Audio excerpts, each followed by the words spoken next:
So you called for this fight. How you doing, Earl? You called for this fight a couple years ago. Now that some moments here, does it feel bigger than you anticipated, or how do you feel going into this fight?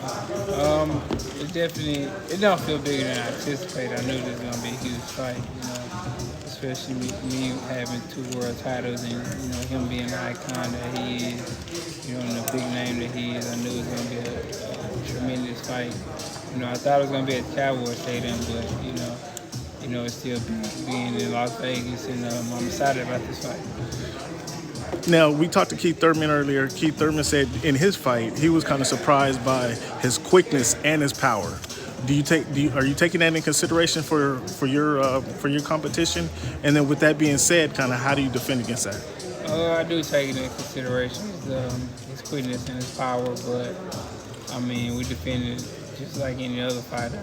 There's a lot of fighters with power and quickness too. So, we definitely have a strategy for it, and we definitely game planning for it. It's not for me to say right now. You have to wait till it unfold. October 21st, August 21st. Give us something. I know you're trying to keep it close to the vest, but give us something about the strategy. How you plan on going into this fight? It's gonna be a great fight, entertaining. Appreciate it. Errol, as I got ready to come talk to you today, I thought about how I have no footage of you working out ever. Why is that aspect of your training that we never get to see? Even during fight weeks, you come out, maybe shadow a little bit, and then you wave at us and talk to us. But why are there people who are allowed to see you work out before the fight who are in the media? It is people allowed to see me work out. Of course, not right now because the whole COVID situation, things like that. But I just feel like they see me fight in the ring, so they got enough footage. Are you surprised that Manny has lasted long enough that you finally had a chance to, I think you said you were 3 years old when he won his first world title? How do you feel that he's managed to hang on this long just to get in with you? Some fighters are different. You got some people, who can last that long. Just like Bernard Hopkins did. He was much older, so just some fighters are just different breed and, take care of their body and stay disciplined so where they can keep training. Yeah, a lot of folks in the Philippines are keeping up with this fight, of course. What would you want the Filipino fight fans to know about Errol Spence Jr.? I know they know of you, they've seen some of your fights as well. What's some things you want them to know as well? Just know that, I respect them.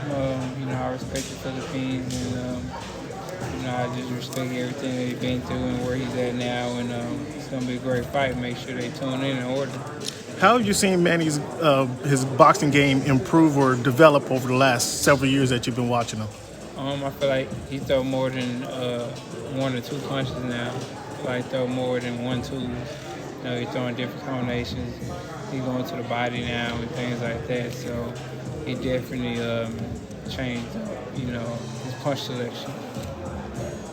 What is your impression of yourself with the win in this fight? How do you view yourself among the boxing industry? Not necessarily pound for pound or anything like that, but what is your place among boxing in general if you receive this win? I feel like, I'll be at the top. I feel like, he's the icon.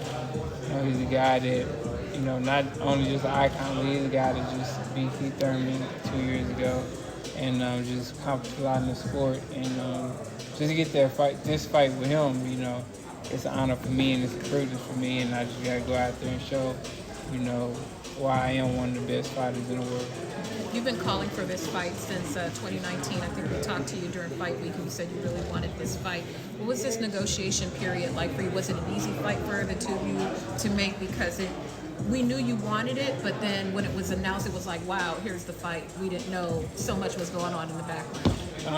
It was basically, an easy fight on my side, so easy negotiation on my side. So, once I got the call and said, the fight could be a possibility, we just working out, a few kinks and things like that. And once it got, brought to my attention that the fight was going to happen, then, it was just for me just to train. But like I said, it's a dream come true just to be fighting, a guy of his caliber. As a student of boxing, what do you think is Pacquiao's best win?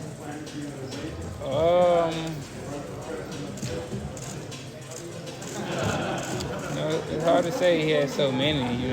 I like to the Eric Morales wings. I like the Barrera wings, you know. So, you know, of course, those because those didn't, you know, each other prime and stuff like that. So, you know, probably those wins.